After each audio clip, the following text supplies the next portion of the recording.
Chers frères et sœurs, c'est dans la joie que l'Église de Pau-Louis vous accueille dans son saint temple pour louer et vous glorifier le Dieu du ciel et de la terre. Je vous invite à vous tenir debout alors que nous allons prendre le chant Holy, Holy pour entrer dans sa présence.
Poussez vers l'Éternel des cris de joie, vous tous, habitants de la terre. Servez l'Éternel avec joie, venez avec allégresse en sa présence. Sachez que l'Éternel est Dieu, c'est lui qui nous a fait et nous lui appartenons. Nous sommes son troupeau et le troupeau de son pâturage. Entrez dans ses portes avec des louanges, dans ses parvis avec des cantiques. Célébrez-le, bénissez son nom, car l'Éternel est bon, sa bonté dure toujours et sa fidélité de génération en génération. Chantez de tout cœur avec nous, il est exalté.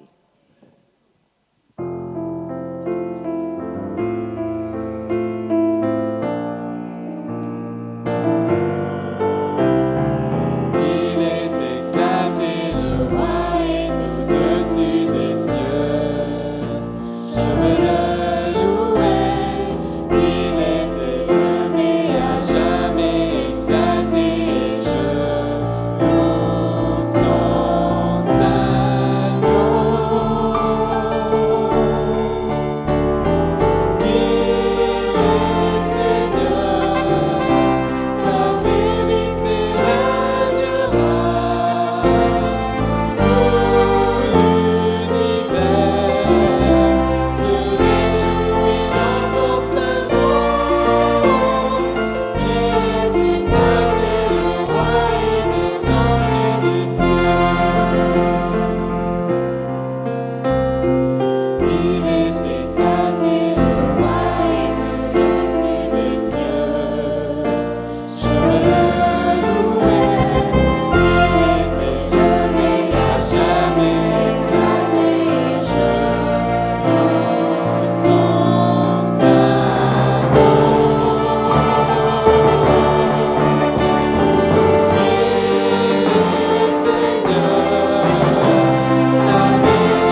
vous joindre à moi pour la prière pastorale, à genoux, si vous le pouvez.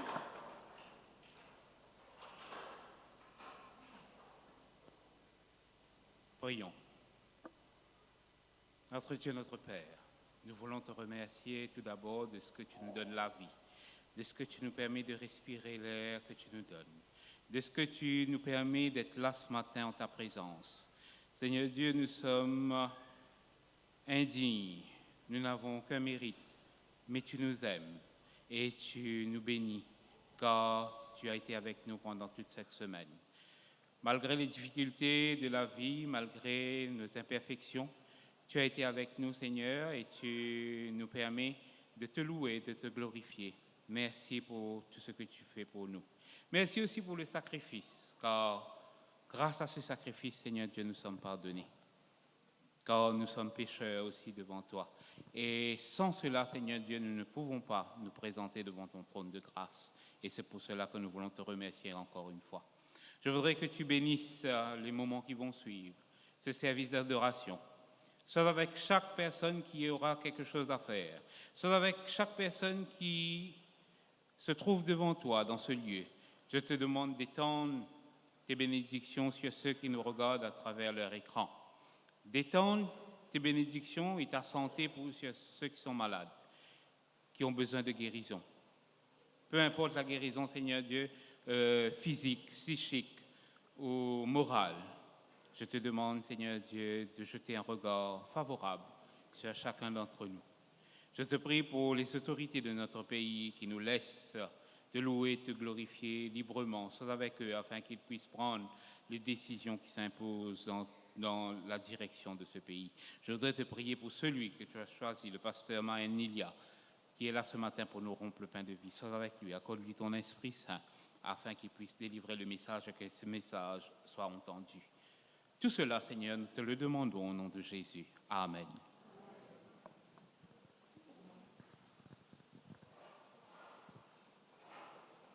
Que chacun donne comme il a résolu en son cœur, sans tristesse ni contrainte, car Dieu aime celui qui donne avec joie. J'invite les diacres et les diaconesses à passer dans les rangs pour recueillir les dîmes et les offrandes. Alors que nous allons prendre en guise de prière, je lève mes mains.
Prions.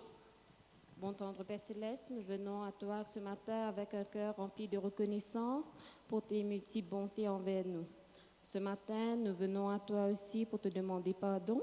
Nous te remercions pour l'argent que tu nous donnes et nous te prions pour les personnes qui auront la responsabilité de gérer cet argent. Garde-nous, sois avec nous dans les moments qui vont suivre, au nom de Jésus. Amen.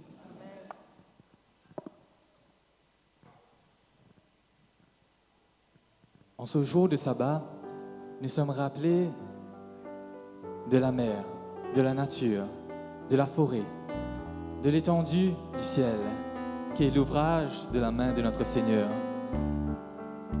Et nous sommes aussi témoins des bénédictions que Dieu déverse dans notre vie en abondance. Et face à cela, nous ne restons pas insensibles. Face à cela, nous ne pouvons que tourner le regard vers le roi dans sa beauté et chanter combien Dieu est grand.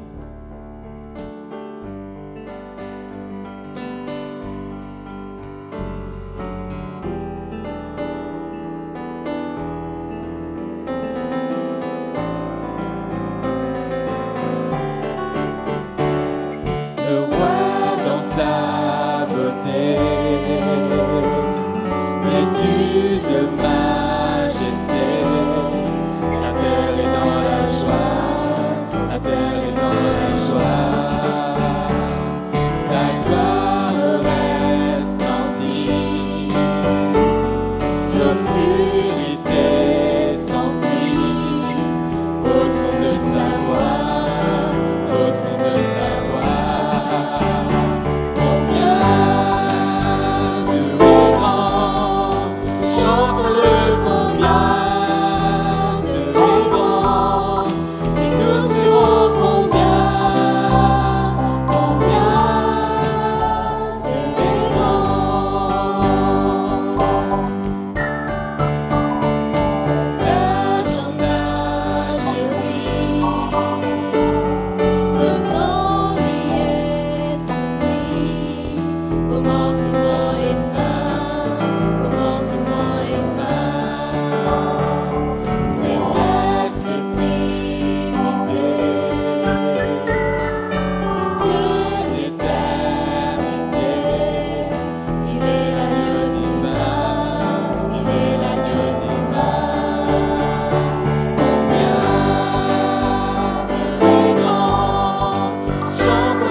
Son nom est tout puissant.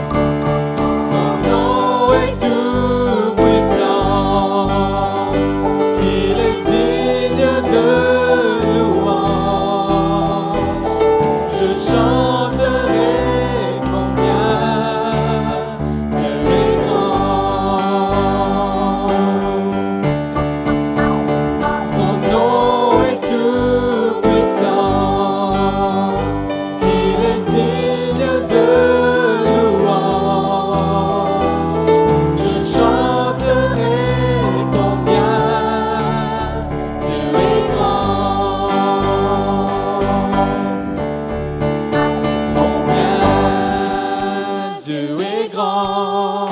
chantons-le combien Dieu est grand, et tous verront combien Dieu est grand.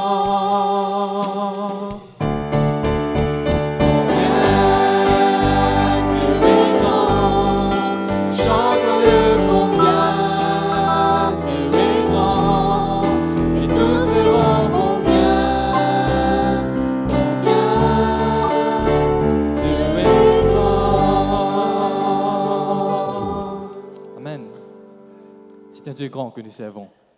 Mais malgré cela, des fois, nous avons la tête courbée face au poids de nos péchés ou au poids de nos problèmes, de nos soucis que nous faisons face.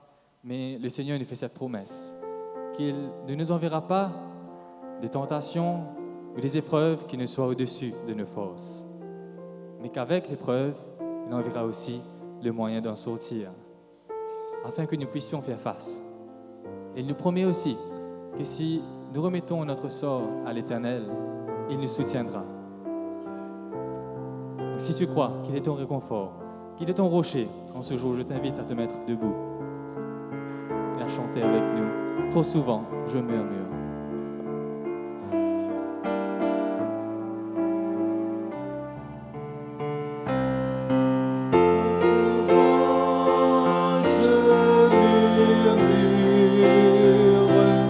Quand la route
danger menace, plus puissante est la grâce, et l'Éternel pourvoira.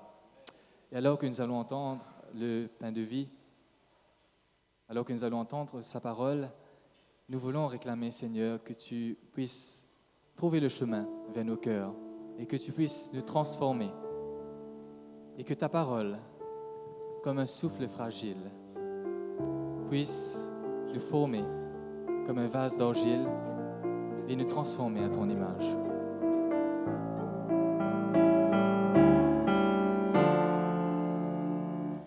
Comme un souffle fragile, ta parole se donne. Comme un vase d'argile, ton amour nous façonne. Ta parole est murmure comme un secret d'amour. Ta parole est blessure qui nous ouvre le jour. Comme un souffle fragile, ta parole se donne. Comme un vase d'argile, ton amour nous façonne. Ta parole est naissance quand on sort de prison. Ta parole est semence qui promet la moisson. Comme un souffle fragile, ta parole se donne. Comme un vase d'argile, ton amour nous façonne. Ta parole est partage comme on coupe du pain. Ta parole est passage qui nous dit un chemin. Comme un souffle fragile, ta parole se donne. Comme un vase d'argile, ton amour nous façonne. Amen. Vous pouvez vous asseoir.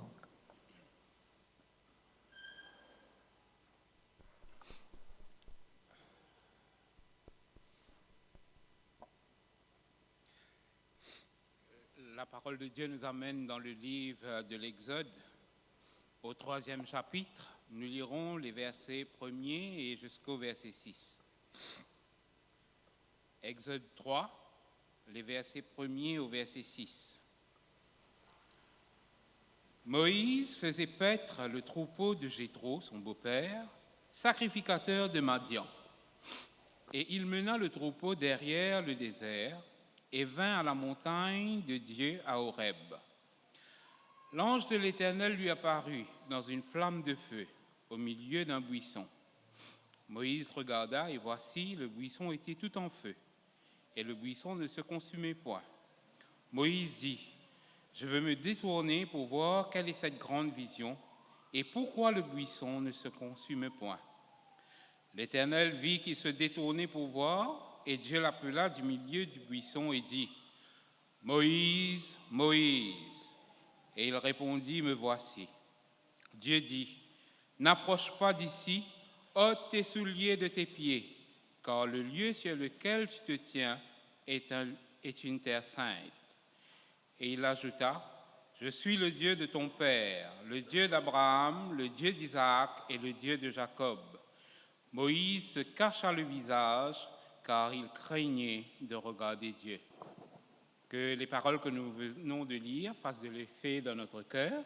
Avant de céder la place au prédicateur du jour, je voudrais souhaiter la bienvenue à tous nos membres d'église, à nos amis visiteurs, à Susan et Silvio qui rentrent de vacances de l'Angleterre en particulier.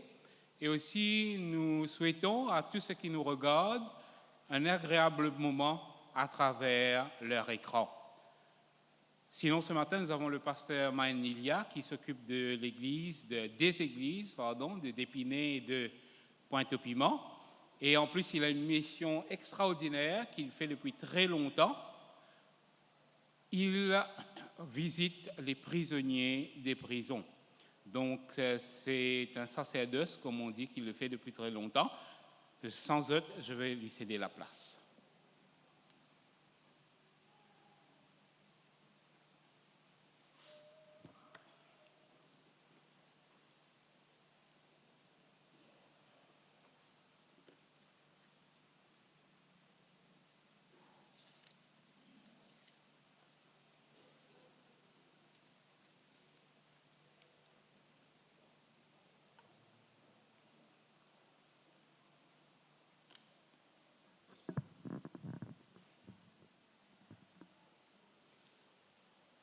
Bonjour tout le monde et bienvenue à ce service d'adoration. Je me permets de vous souhaiter la bienvenue à ce service d'adoration et je suis très ému de revoir des amis qui me sont chers.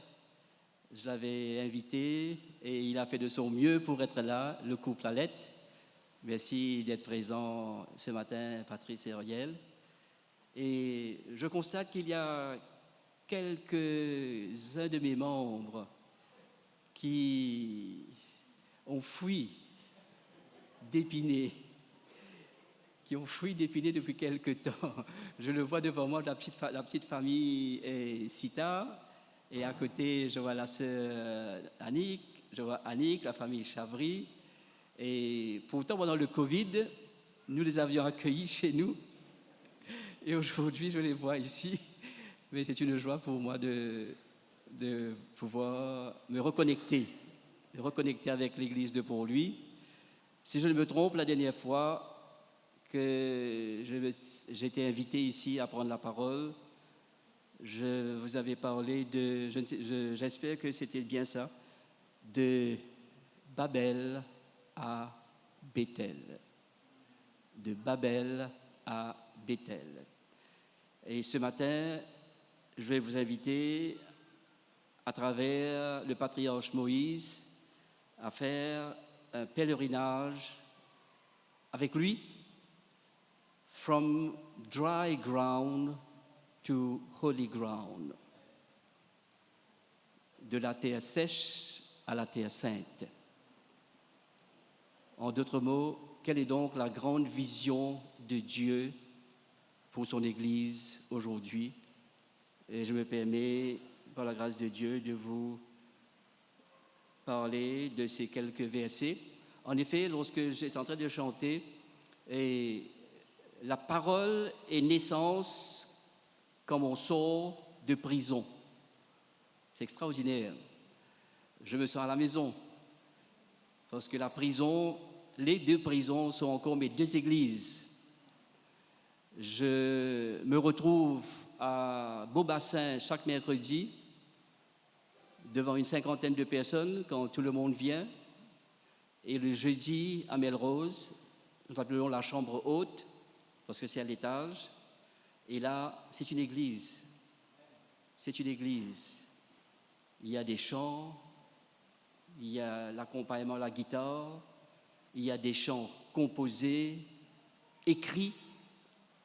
Auteurs, compositeurs, interprètes, ils sont nombreux là-bas, derrière les barreaux, surtout ceux qui purgent une longue sentence. Et Dieu me permet de rencontrer des perles, pas des récidivistes. Peut-être la société, peut-être nous avons une très mauvaise image de la prison, mais je vais vous dire que ce qui me motive pour aller à la prison chaque mercredi et jeudi, c'est cette parole de Jésus. Quand j'étais en prison, vous êtes venus me voir. Et chaque semaine, je vais découvrir le visage de Jésus en chaque détenu que je rencontre.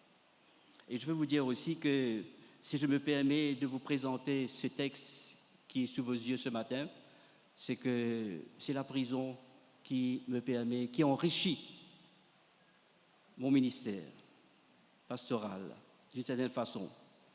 Et je me rends compte qu'à la prison, Dieu me donne pas mal d'inspiration lorsque je suis en train de parler à ces personnes. Et c'est ce que j'ai envie de partager avec vous ce matin. Alors la Bible nous dit que Moïse faisait paître son troupeau, le troupeau de Jéthro, son beau-père, parce qu'il paraît que Jéthro en avait trop. Il était dans l'abondance. D'ailleurs, son nom veut dire abondance, son nom veut dire éminent, son nom veut dire quelqu'un qui est grand, quelqu'un qui a fait un bon gain. Il a trop, donc il partage ses responsabilités, son troupeau, avec son gendre, qui va passer 40 ans dans le désert de Madian pour prendre soin, pour accompagner, pour assister, pour entourer et pour encadrer son troupeau. Je n'ai pas besoin de vous dire que la vie de Moïse était divisée en 3 parties, en 3 tranches de 40 ans. La première tranche de 40 ans, il l'a passée en Égypte, où il a été adopté par la fille de Pharaon, 40 ans en Égypte, 40 ans comme prince, 40 ans comme berger dans le désert de Madian, et les dernières 40 années de sa vie, il les a passées comme un leader, comme un conducteur d'un peuple nombreux, plus d'1 million de personnes qui ont quitté l'Égypte ce jour-là ou ce soir-là, entre les 2 soirs. Et Moïse maintenant, qui est en train de passer, qui est peut-être arrivé vers la fin de sa 2e tranche de 40 ans, à l'âge de 80 et quelques, il mène son troupeau dans le désert de Madian à la recherche de la verdure pour le bétail, mais il vient même jusqu'à la limite du désert, nous dit la parole. Il vient derrière le désert, il mène son troupeau. Et là, lorsque j'ai pris un peu de plaisir à consulter l'original et que nous avons eu le goût de cette langue de l'Ancien Testament, grâce à notre professeur, à nous deux, Patrice et moi, et qui nous a donné le goût de chercher, de plonger nos regards dans ce texte original. Et le verbe mener a 3, si je peux dire, implications. La première implication, en anglais, c'est to impel. De l'intérieur, le berger essaie d'inspirer et de pousser son troupeau. Il conduit le troupeau, il marche devant le troupeau, un vrai berger marche devant le troupeau, mais sa présence devant son troupeau inspire le troupeau à pousser en avant. Ensuite, il y a le deuxième niveau, c'est to compel. Ils les poussent ensemble, ils se poussent ensemble, ils sont pris d'un élan d'ensemble pour suivre le berger, pour arriver là ou pour trouver du pâturage. Ensuite, il y a le troisième niveau, to propel, pour les pousser en avant. Ils sont poussés de l'intérieur, ils sont poussés ensemble et ils sont poussés en avant. Est-ce que l'église de Pau-Louis ce matin est dans cet élan, dans cette propulsion vers la terre promise? Tout à l'heure, nous allons venir dans la conclusion vers cette terre sainte que Dieu va dire à Moïse, ôte tes souliers de tes pieds. Mais pour l'instant, nous sommes encore dans le désert, à la limite du désert, et Moïse arrive à la montagne de Dieu, virgule, Horeb. Moïse, dans son cheminement avec son troupeau, il arrive à la recherche du pâturage pour son troupeau, il arrive à Horeb. Et que signifie Horeb? Horeb signifie aridité, désert, sec. Comment un berger peut-il trouver à manger pour son troupeau alors qu'il fait face à une circonstance aride, la sécheresse, partout sec, très peu d'herbe, et le buisson qu'il espérait, qu'il pensait que le troupeau, que quelques moutons allaient quand même brouter dedans, s'enflamme. On vient à ça dans quelques minutes. Mais pour l'instant, Moïse est à Horeb. Horeb qui signifie sec, Horeb qui signifie aride, Horeb qui signifie désert. Alors, j'aimerais déjà ici essayer de vous inviter à une réflexion personnelle. Si ma marche avec Dieu s'arrête à Horeb, ma vie chrétienne sera horrible et terrible.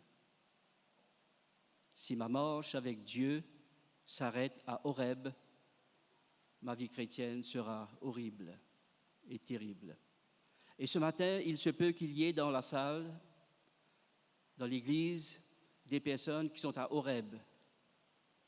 Horeb qui signifie aussi la désolation.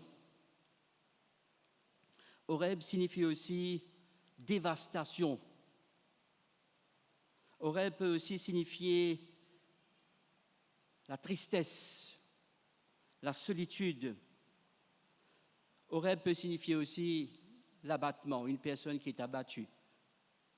Pourquoi t'as battu mon âme au-dedans de toi, au-dedans de moi?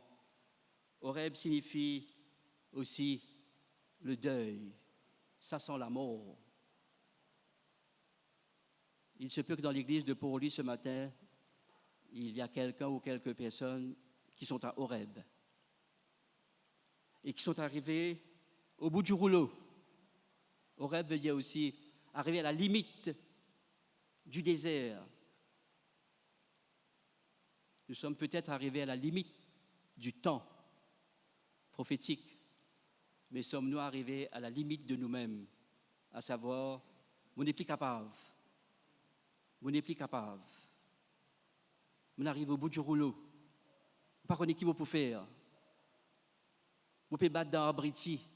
Une façon de parler. Permettez-moi quelques expressions. Moi, la vie jazz. Ça, c'est mon langage prisonnier, ça. Est-ce que nous sommes arrivés, est-ce que nous sommes à Horeb ce matin? Ou est-ce que nous voulons rester à Horeb? Mais Dieu conduit son Église, son peuple à Horeb, et à Horeb, Dieu va permettre à Moïse de se détourner pour contempler la vision de ce buisson en feu. À chaque Horeb, il y a un buisson ardent. Et ça, il est important pour nous de savoir, mes frères et sœurs. À chaque Horeb, il y a un buisson à côté. Et dans chaque buisson ardent, il y a l'ange de l'Éternel qui est là.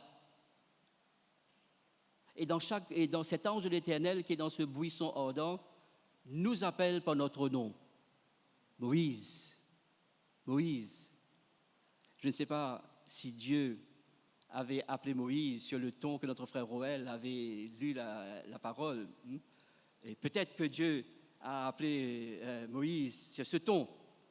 Mais espérons que Moïse n'était pas effrayé par cet appel. Mais quand Moïse a entendu « Moïse, Moïse », alors que nous dit la Bible?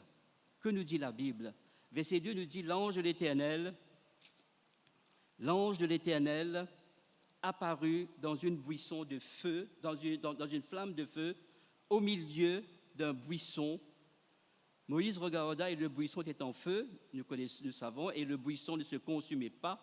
Et c'est ça qui a éveillé sa curiosité. ou bien son attention. Et maintenant, il dit, regardez le verbe, il ne dit pas « je vais », mais il dit « je veux me détourner pour voir quelle est cette grande vision. Je veux me détourner. » Lorsque nous sommes à Horeb et que nous faisons face à une sécheresse spirituelle, à un cheminement, à une vie chrétienne triste, morne, seule, en solitaire, une vie terrible, une vie horrible, Dieu nous invite à nous détourner de Horeb pour nous tourner vers le buisson ardent. Dieu nous invite à nous détourner. Mais ce matin, j'ai envie de vous poser la question, alors avant même d'aller plus loin, et Moïse va dire « Je veux me détourner » pour pouvoir avoir contemplé la grande vision de Dieu dans notre vie. Nous avons besoin de nous détourner de nous-mêmes. Nos regards sont trop branchés, fixés sur nous-mêmes. Nous lisiez, il est trop fixé sur nos problèmes, sur nos difficultés, nos obstacles, nos murailles, nos barrières qui empêchent nous d'avancer. Alors nous besoin détourne nos regards du négatif pour nous tourner vers le positif, voir le buisson ardent. Et dans ce buisson ardent, c'est l'ange de l'Éternel. L'ange de l'Éternel, c'est qui? Vous le savez tous, c'est Jésus-Christ lui-même qui est là, qui se manifeste dans ce buisson ardent. Pourquoi ce buisson ardent? Pourquoi ce buisson? Et ce buisson, c'est l'arbuste, c'est le buisson que Moïse s'est habitué à voir autour de lui. C'était donc, le désert était peut-être rempli de ces arbustes qui avaient quelques rares feuilles vertes et qui contenaient aussi un peu d'eau, selon les commentaires. Et les moutons, le troupeau qui se répandaient là partout pour essayer de brouter ces feuilles. Pour Moïse, c'était quelque chose de naturel de voir un buisson en feu. Parce que dans le désert, lorsque le soleil tape fort sur des tessons de bouteilles et des tessons de pots, brisés, de vases brisés, alors, et comme nous le savons aussi à Maurice, les montagnes de signaux qui prend feu chaque année, naturellement ça prend feu. Alors Moïse est habitué à voir cela. Mais lorsqu'il regarde ce buisson qui ne se consume pas, il se dit, mais tiens, il y a quelque chose de pas normal là. Dieu se révèle à chacun de nous de la manière la plus simple, la plus naturelle, pour nous permettre de le contempler.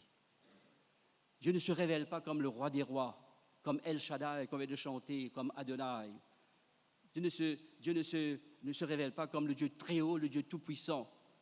Dieu se révèle comme le Dieu tout-présent, à travers un buisson, des choses naturelles. Dieu peut se révéler à chacun de nous d'une manière très naturelle pour nous permettre de le rencontrer là où il veut nous rencontrer. Il vient vers nous pour nous rencontrer là où il veut nous rencontrer. Dieu vient à Horeb pour rencontrer Moïse, parce qu'il sait où l'atteindre. Dans notre désolation, dans toutes nos épreuves, dans toute notre traversée difficile, Dieu vient là pour nous rencontrer et pour se manifester. Et il appelle Moïse. Moïse. Et dans ce buisson ardent, il y a quelque chose que j'aimerais, avant d'aller plus loin, mais il faut vouloir se détourner de beaucoup de choses pour pouvoir contempler cette grande vision. Moïse se disait, je veux me détourner pour voir quelle est cette grande vision, ça c'est premièrement, et pourquoi. Il se pose deux questions. Quelle est cette grande vision et pourquoi l'arbuste ne se consume pas? Quelles sont les choses qui nous empêchent de nous détourner d'Horeb pour nous tourner vers le buisson ardent où se trouve l'ange de l'Éternel? Il y a beaucoup de choses qui nous empêchent de nous détourner pour contempler Dieu dans sa grande vision. Vous savez quelle est la vision que Dieu a pour son Église? Ce n'est pas un panorama. Nous pouvons dire que nous avons le panorama prophétique. Dieu nous a permis d'avoir une idée, une vue d'ensemble de l'histoire de l'humanité à travers les prophéties. Mais ici, ce que Dieu va donner à Moïse, ce n'est pas le panorama. Dieu va donner à Moïse un mégorama. Un mégaorama. Ça, c'est la traduction grecque dans l'Ancien Testament. Dieu va proposer à Moïse un méga. Et je pense que tous les jeunes qui sont branchés, tous les jeunes qui sont dans le monde digital, si je vous demande que veut dire méga, beaucoup vont peut-être me dire ce que signifie méga, grand, une vision grandiose. Quelle est la vision grandiose de l'Église adventiste de Port-Louis? Quelle est notre vision de l'Église de Port-Louis alors que cette Église vient de célébrer son centenaire? Notre vision, l'avenir, comment est-ce que nous entrevoyons l'avenir? À travers Horeb, ou bien est-ce que nous entrevoyons l'avenir à travers le buisson ardent dans lequel se trouve l'ange de l'Éternel, qui veut nous parler? L'ange de l'Éternel veut parler à chacun de nous. Il se manifeste d'une manière extraordinaire pour nous atteindre. Il veut nous parler et quand il veut nous parler, il nous appelle par notre nom. Dieu connaît chacun de nous par notre nom ici. Moi, je peux ne pas connaître tous les noms, mais Dieu connaît chaque membre d'Église par son nom. Et je peux vous dire ici que dans la Bible, il y a plusieurs occasions où Dieu a appelé des personnes par leur nom. Alors, donnez-moi des exemples si vous voulez bien. Le premier exemple que vous connaissez, pardon? Où Dieu prononce le nom 2 fois, Ancien Testament. Le premier exemple. Et cette personne a entendu cette voix 3 fois. Son nom a été prononcé 3 fois. Pardon? Alors, il était encore tout petit dans le temple, dans le sanctuaire, avec le souverain sacrificateur Élie. Le soir, il entend Samuel, Samuel. Il court vers le mentor. Est-ce que tu m'as appelé? Non, va dormir.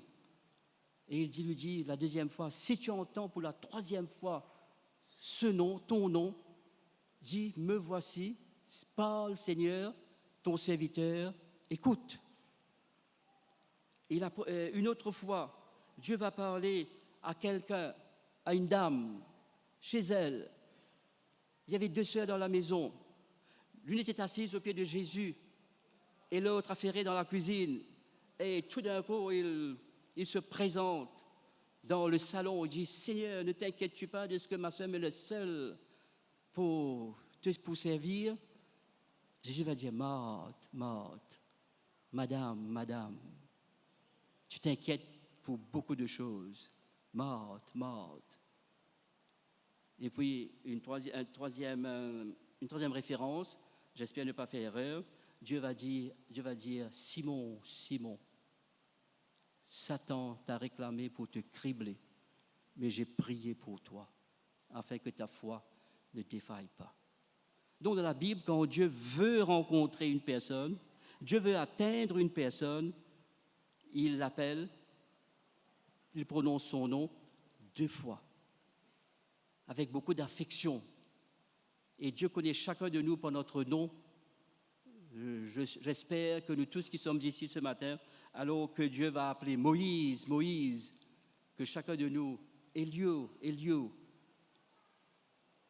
Johan, Annick, et ainsi de suite pour chacun de nous. Alors, que va dire Moïse? Me voici, Seigneur. Et Dieu lui dit,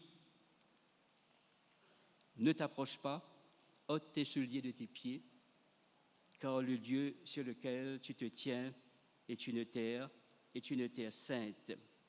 Alors, oui, j'avance et n'approche pas. Alors ici, j'aimerais Où se trouve notre terre sainte?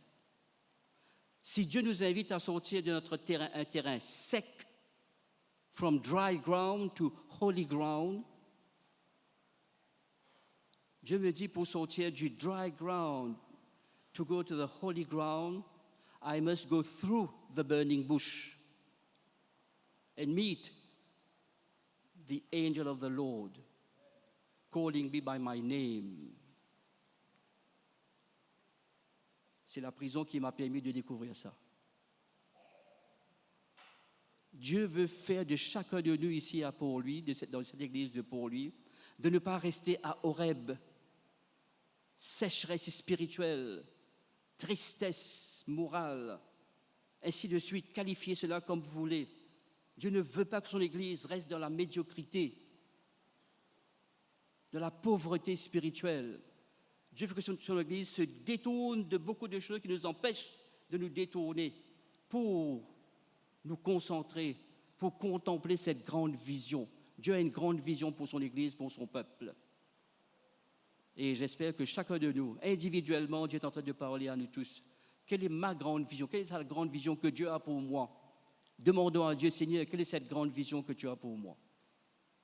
Dieu va nous dire, il va nous appeler par notre nom. Il va nous dire, premièrement, avant de contempler cette grande vision, ôte tes souliers de tes pieds. Parce que là où se manifeste la présence de Dieu, se trouve la terre sainte. Est-ce que cette église, j'ai bien entendu mon frère Johan qui dit, dans son Saint-Temple, est-ce que nous sommes convaincus que nous sommes dans le Saint-Temple de Dieu ce matin?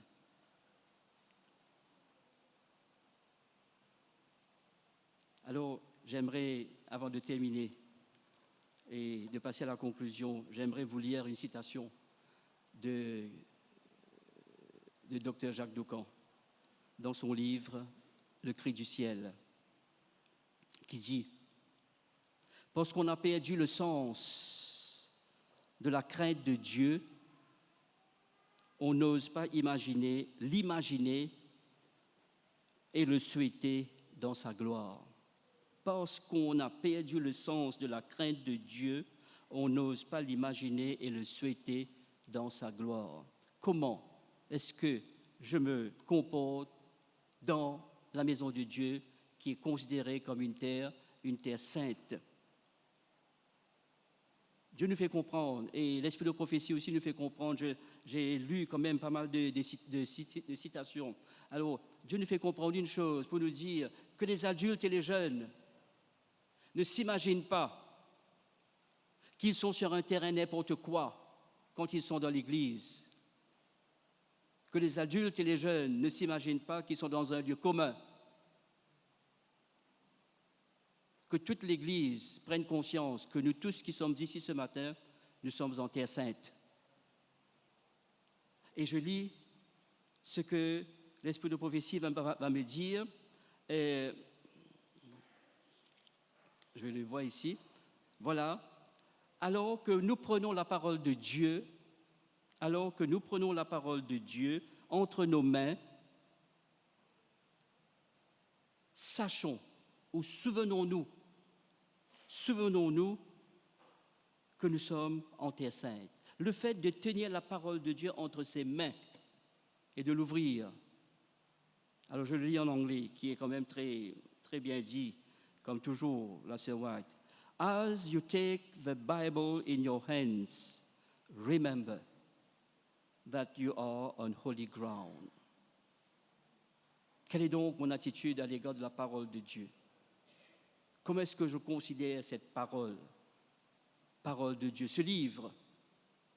Je vous laisse le soin de répondre à cette question. Comment est-ce que je traite la Bible? Comment est-ce que je tiens la Bible entre mes mains avec respect, avec révérence? Et ta parole, nous venons de lire, ta parole est naissance, ta parole est semence, ta parole est message, ta parole est passage, ta parole est beaucoup dans ce chant que nous avons chanté.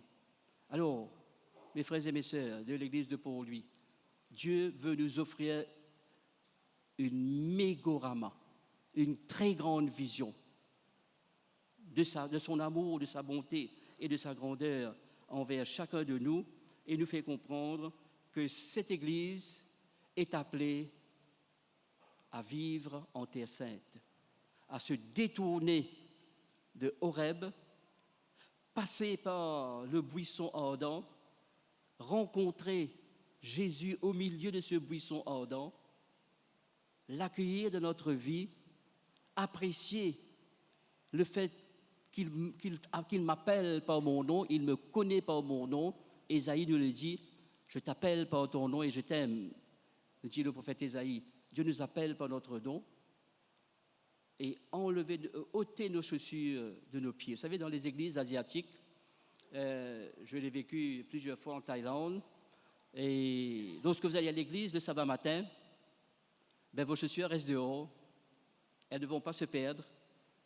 À la fin du service, vous sautez en chaussettes ou sans chaussettes, ceux qui sont habitués. Alors, ils retrouvent leurs chaussures, mais adorer Dieu sans chaussures, sans souliers, on est à l'aise. On est à l'aise. Et je pense que pour ces personnes qui adorent Dieu et sans chaussures, pour eux, ils ont une autre image, une autre façon de concevoir Dieu. Et dans beaucoup de communautés, à Maurice, arrivé à la porte du temple, il faut laisser les savates, les sandales, les chaussures à la porte. Et la Bible nous fait comprendre que les prêtres devaient entrer dans le temple ou dans le sanctuaire.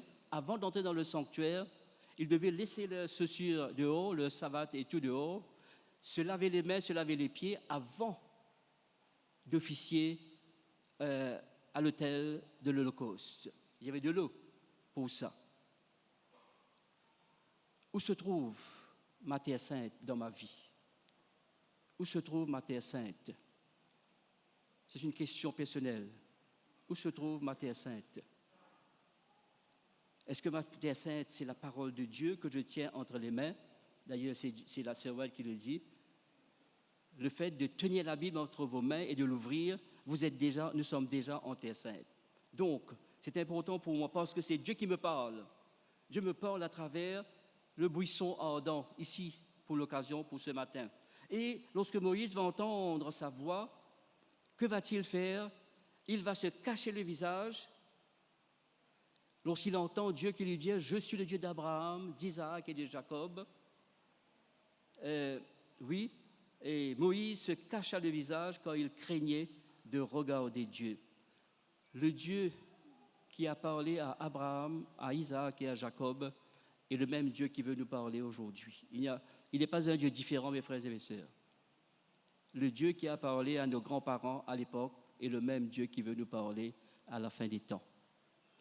C'est le Dieu de la promesse. Le Dieu qui a parlé à Abraham, c'était pour lui faire la promesse. Qui a parlé à Jacob et à Isaac, c'est toujours dans des termes de promesse. Et ce matin, ce Dieu qui nous parle, le Dieu d'Abraham, d'Isaac et de Jacob, qui est le même Dieu qui nous parle aujourd'hui, il nous parle de la promesse. C'était là, justement, Exode 3. C'est là le point de départ de Moïse, de la vie d'un autre cheminement de Moïse, il va entrer sur la troisième tranche de sa vie et il va faire route vers la terre promise, même s'il ne va pas entrer dans la terre promise. Et je l'ai lu hier, Moïse sur la montagne, avant même de mourir, il va passer en revue, comme je dirais, c'est un film de vie qui passe sur son grand écran plasma. Un grand écran sur son front là. Il ferme les yeux, il voit un film qui se déroule. Il voit tous les épisodes de sa vie, commençant par le buisson ardent où Dieu lui a parlé, avant de l'envoyer en Égypte. Et avant même de lui donner les 10 commandements, Dieu l'appelle sur le mont Sinaï. Il va passer toute sa vie en revue. Et après, la Bible, Sœur White dit que Moïse va s'écrouler. Il va tomber là sur le mont Pisgah. Mais avant, et Dieu va lui faire voir, lui donner un panorama de la terre promise. Mais il ne va pas y entrer.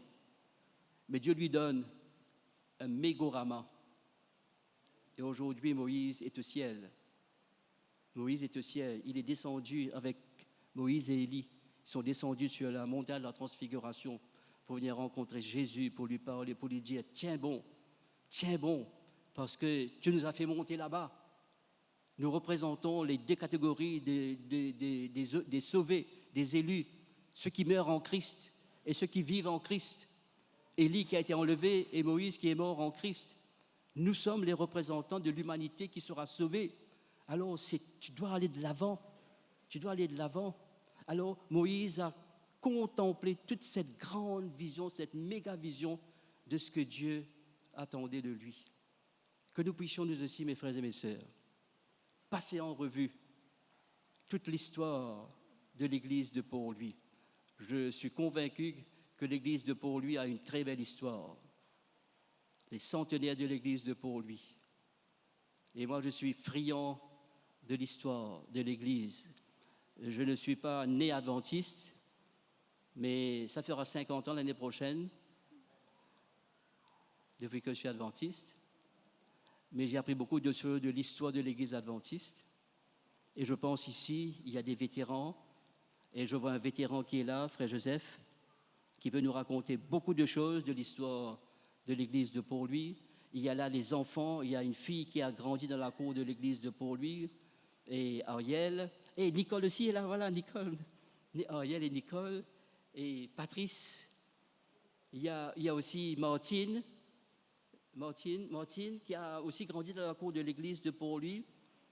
Je vois mon frère Mario Kanji, je me permets de citer, ce sont des vétérans. J'ai entendu le frère Zamor ce matin, le frère Zamor qui est là et c'est un vétéran de l'église. Il y a d'autres personnes qui sont des personnes âgées. Je vois ma sœur, j'ai connu votre maman à l'église de Bellevillers à l'époque, hein, votre maman. Et donc, il y a beaucoup de personnes qui peuvent nous faire un devoir de mémoire. Nous avons tous le devoir de mémoire pour notre génération présente. Notre génération présente ne connaît pas les 100 ans de cette Église, les histoires de cette Église de Port-Louis. Alors Dieu veut que la jeunesse de cette Église arrive à capter la grande vision, cette méga vision que Dieu a pour son Église. Ce sont les jeunes qui vont réaliser cette méga vision. Que les adultes qui sont là puissent aider ces jeunes à capter la grande vision que Dieu a pour son Église et que nous, les vétérans, les adultes, qui sont en train de phase out, comme on le dit, et passer à la retraite, et puis tout d'un coup, on va parler de lui au passé, que Dieu nous aide tous. Comme Moïse qui est passé. Moïse est passé, mais quand même, il a une méga vision, pas seulement de l'humanité, mais de l'univers. De l'univers.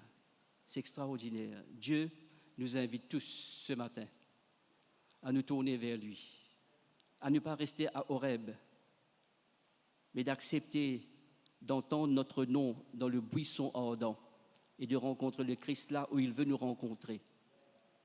Et de dire au Seigneur, oui, je suis en terre sainte parce que je suis en ta présence. Que ma vie soit une terre sainte. Et j'aimerais ici, avant de terminer, parce que j'ai écrit pas mal de choses là, je n'arrive pas à tout dire, mais juste pour vous dire, alors voilà, je termine avec ces quelques mots.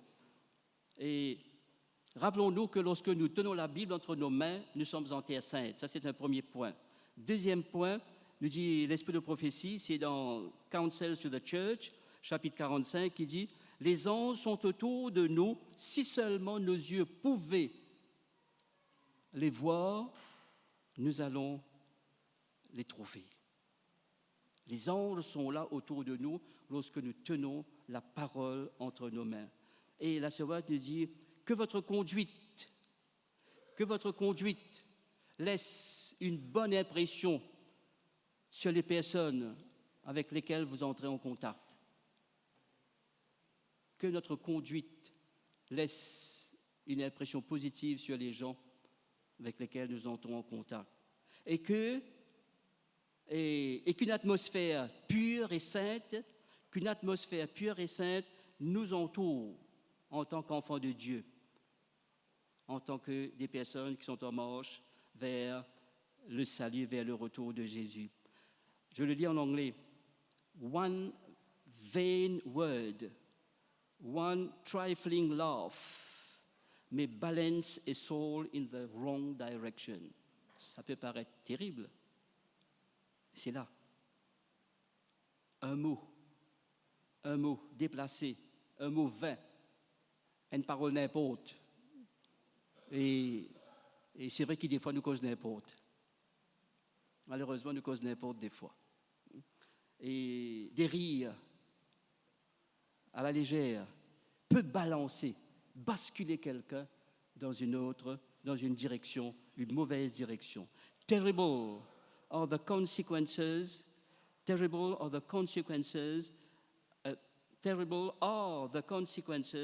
of not having a constant connection with God. Le fait de ne pas nous connecter. Il y a beaucoup de personnes qui sont connectées. Tous les jours, il y a des millions de gens qui se connectent à travers ce petit engin. Nous sommes connectés. Mais est-ce que nous sommes connectés avec celui qui a la réponse à tout? Alors, il y a tout ça. Alors, je termine par cette parole. Et Dieu a une très grande vision pour son Église. Je me rends compte lorsque je suis en train de travailler, de méditer, de savourer cette parole de Exode chapitre 3 d'une autre manière, sous un angle différent, grâce à la prison. Et Dieu me permet et Dieu me fait comprendre que chaque fois que j'ouvre la parole, je suis en terre sainte. Et ça déjà doit me donner la crainte de Dieu. Nous sommes le peuple qui a un message d'espérance à annoncer à toute l'humanité. Craignez Dieu, donnez-lui gloire. Adorez celui qui a fait le ciel, la terre, la mer et les sources d'eau, car l'heure de son jugement est venue. Nous sommes le peuple de l'espérance. Je me rappelle pour le centenaire, le logo du centenaire, c'était une église, un message d'espérance. Nous sommes toujours une église avec un message d'espérance. Que Dieu nous aide à nous détourner de Horeb pour nous tourner vers le buisson ardent afin de vivre sur un terrain saint, sur une terre sainte, chaque jour en route vers la terre promise. Amen.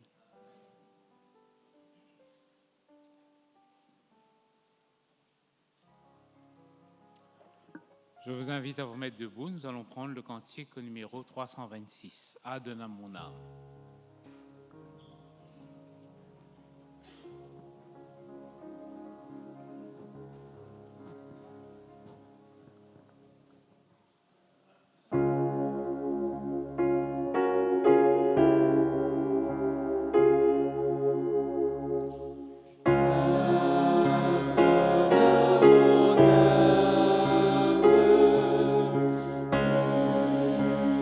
Sainteté.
Notre Père, notre Dieu, ce cantique est notre prière finale pour ce service d'adoration. Veuille nous aider à vivre chaque jour selon les paroles de ce cantique si inspirant, si profond, afin que nous puissions constamment contempler cette grande vision que tu as pour chacun de nous. Au nom de Jésus, Amen.